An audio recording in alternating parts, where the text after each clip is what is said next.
السلام علیکم ورحمۃ اللہ وبرکاتہ۔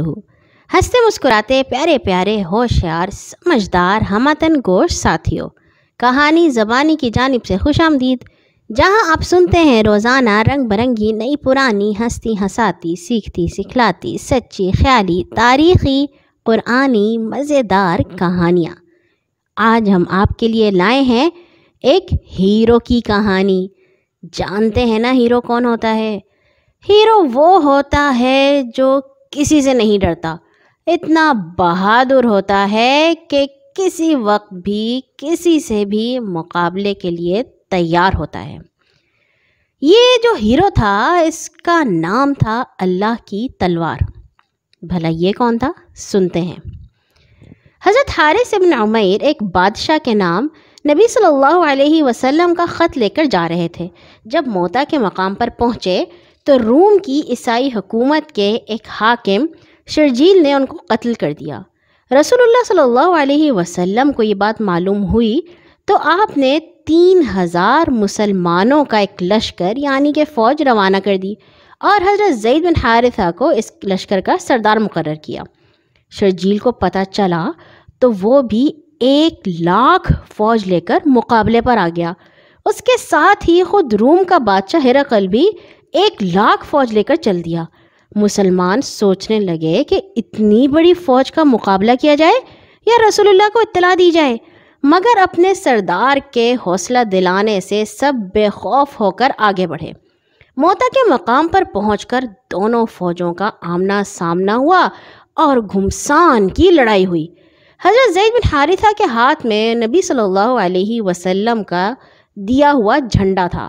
آپ بڑے جوش سے کافروں کے لشکر میں جا گھسے اور لڑتے لڑتے شہید ہو گئے۔ زید بن حارثہ رضی اللہ تعالیٰ عنہ کے شہید ہونے کے بعد جھنڈا حضرت جعفر ابن ابی طالب نے تھام لیا اور تلوار لے کر کافروں کے مجمع میں گھس گئے۔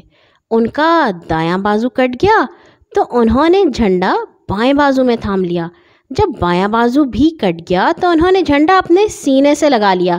آخر اسی حالت میں شہید ہو گئے۔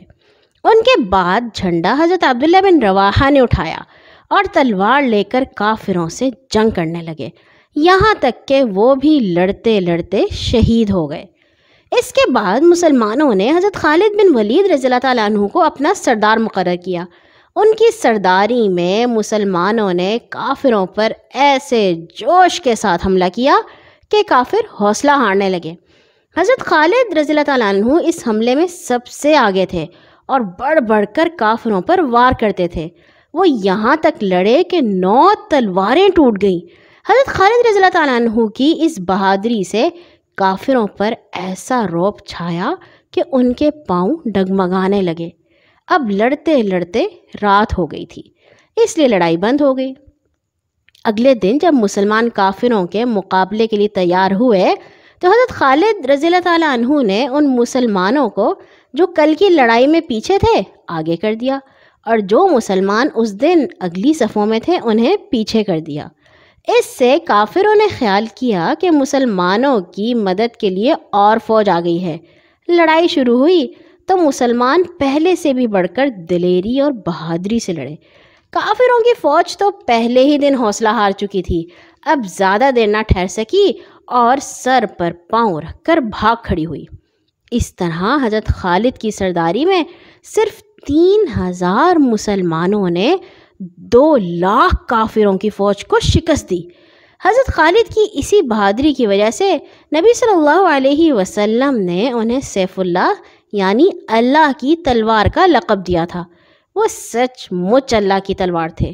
انہوں نے سینکڑوں لڑائیاں لڑی لیکن کبھی بھی نہیں ہارے۔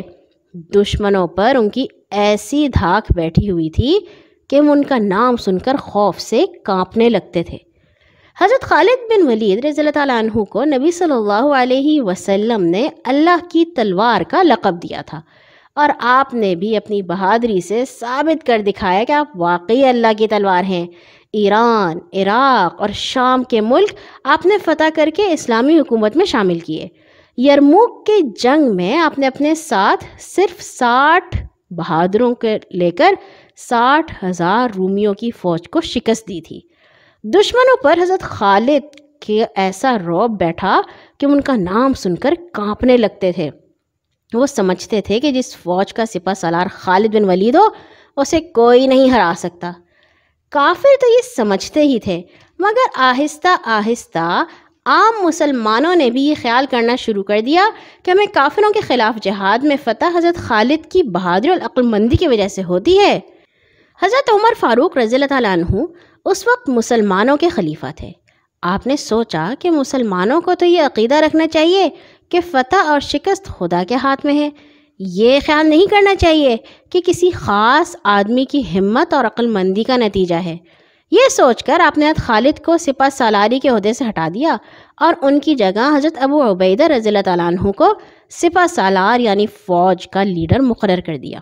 جس وقت حضرت عمر رضی اللہ تعالیٰ عنہ کا خط حضرت خالد کے پاس پہنچا، اس وقت ملک شام میں لڑائی ہو رہی تھی۔